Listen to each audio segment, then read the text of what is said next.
ground for the sky. Find the way to your home. What's the point? In this episode, we return to where we left off on the Antofagasta del Sierra 6 days after starting the journey. Windswept in summer and buried in several meters of snow in winter, this area is rich in history and memorizing landscapes. Ahead of me are volcanoes, salt lakes, Inca ruins, and a mountain pass of over 4,500 meters. Though it's been a hard time, I've truly enjoyed the test of willpower required to get this far. The less you want, the less you need to hurry. Leave it all and cast. So I reached El Peñon.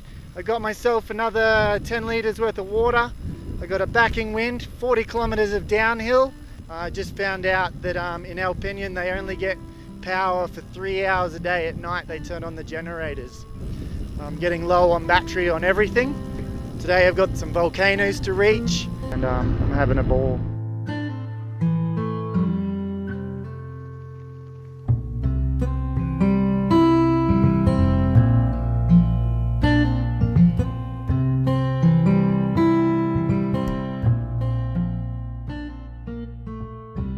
It's the middle of the day, there's no wind, and I've found myself at the Volcano field. And I've been wandering around collecting different rocks. I know collecting rocks isn't something you should do when you're cycle touring, but you know, that one there's Volcano behind it. I don't know if you can make it out, but there's a big grey patch, which is actually a massive valley, and it's just full of pumice. Over here, another big volcano behind it. This one's a volcano. Over in the distance there, all volcanoes. You probably noticed that I've got sun protection on. I've been putting sunscreen on every couple of hours. When you're at such a high altitude, the sun's really bad, and I'm feeling that I'm getting burnt through my fishing shirt, so I've put on my Memboka soccer jersey. Hopefully today I'll get to Antofagasta, the town.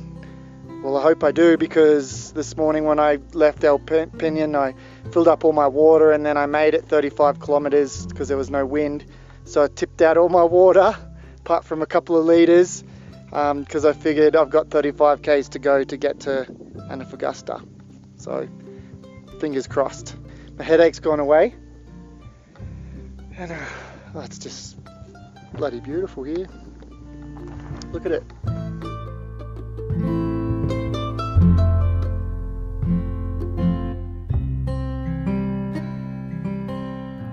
I felt small against the towering volcanoes whose last eruptions was in 1982 and 91. I arrived in Antofagasta late and worn out with an overwhelming sense of achievement. I'd camped in some of the toughest conditions I'd experienced yet, facing a headwind every day. I decided to treat myself to a night in a hostel. I was soon fast asleep, only to be woken and to find I was sharing a room with an endangered mountain bear.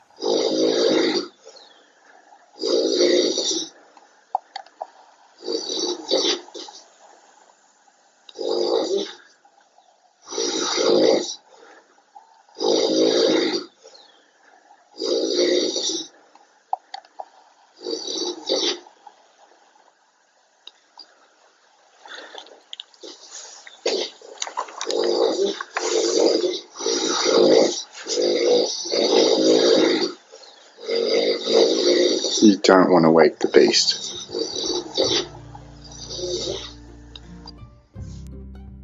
I spent the day gathering supplies and carrying out repairs. I used my broken Spanish with the timid mountain people who were perplexed as to why a gringo would want to ride through the mountains.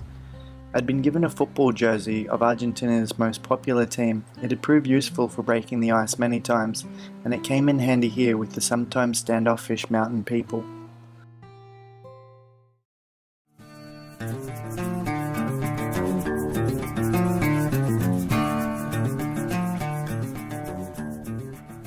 Good morning. I've just left Antofagasta. Got 220 kilometers to go until the next town, and a whole lot of corrugated road the next 100 kilometers is the worst road of the trip. There's no more sealed road, so we'll see how we go. And there's no water, apparently. There's mines and stuff like that, but there's no water along the track. So if I need water, I have to divert. Hopefully I don't have to do that. I've got 12 litres of water. I've cooked up some food for the couple of days. I made some poor man's jerky, which is overcooked steak. And we'll see how that goes.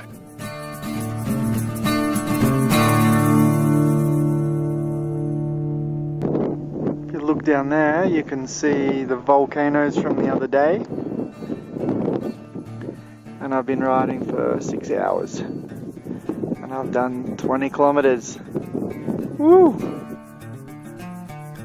So here I am at 4,200 meters.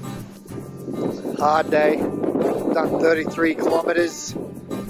Pretty much straight up all day. And the road is just sandy and gravel-like. It's been hard. I'm gonna get some sleep. Hopefully no pumas come out and eat me tonight. I had no idea what was in store for me as I set out the following morning. There were huge chunks of ice and the road was muddy from the melting snow of spring. My lips were cracked and bloody and I pushed onwards with the effects of altitude sickness. At 4,434 meters of altitude, I was at the highest point of my ride. The achievement of reaching this was lost on me as it was well into the afternoon and it had taken longer than I had anticipated. With no shelter from the elements, I was in a precarious and dangerous situation. It would be impossible to camp in this area for the night. I pushed on, trying to get further down the pass, and was hit with one climb after another. The dangerous sense of exposure had started to instill panic within me. I had no ego against the mountain. A basic instinct for survival made certain of this. My goals were simplified: push on against the wind and the altitude sickness, survive another day. I found some old ruins of a mountain shelter and decided that this would be my best option for a place to sleep.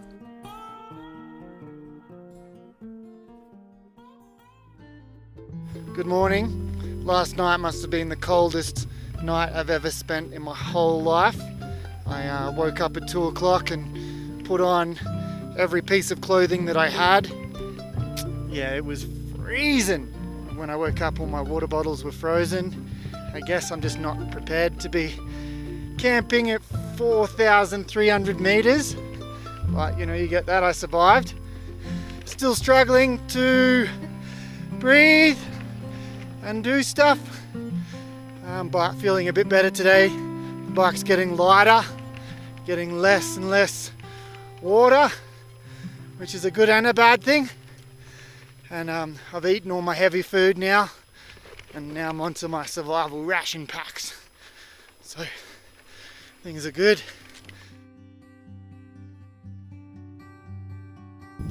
So I just crossed this peak, and now I can see the Salt Lake of the Dead Man.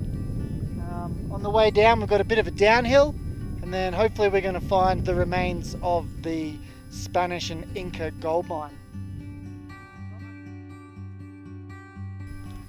So I found Inkawasi, also found my mic. I've been walking around for the last few hours looking for it because I dropped it when I wanted to take a photo. There's lots of infrastructure here. There's big mine shafts. There's all sorts of stuff.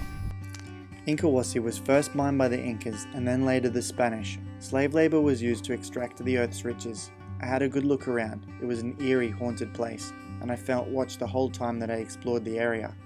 I didn't collect any rocks here as I felt enough had been taken.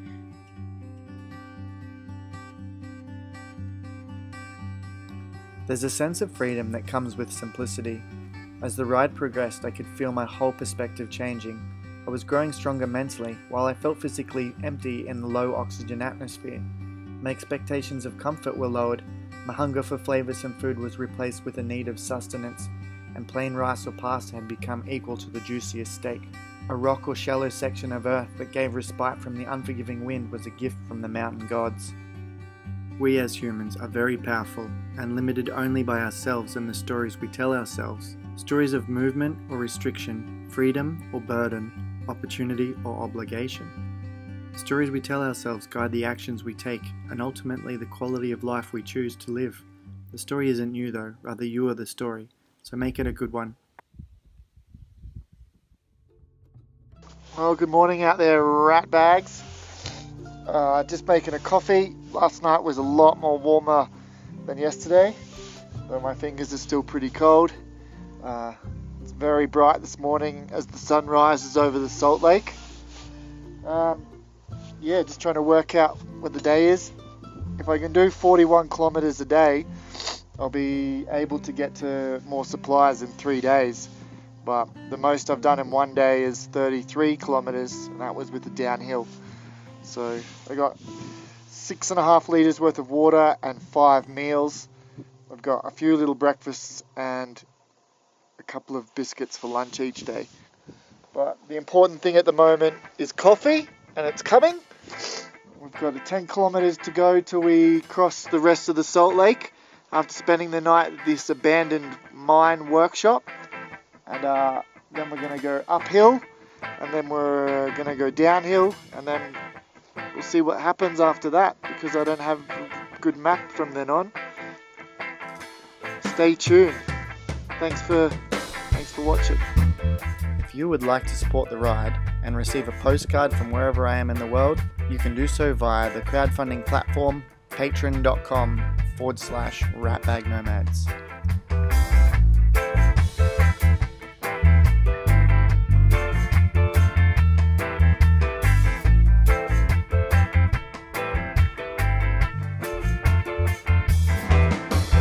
Some say the earth is spherical, some say more like a pear. Stupid people say that it's flat with no curvature anywhere. They talk of anti-gravity, not in the common sense. The simple fact is you can't do the math, and for that there is no defense. It's not evidence, it's a gross oversight. It's not evidence. Make no mistake, you see your own fate with it.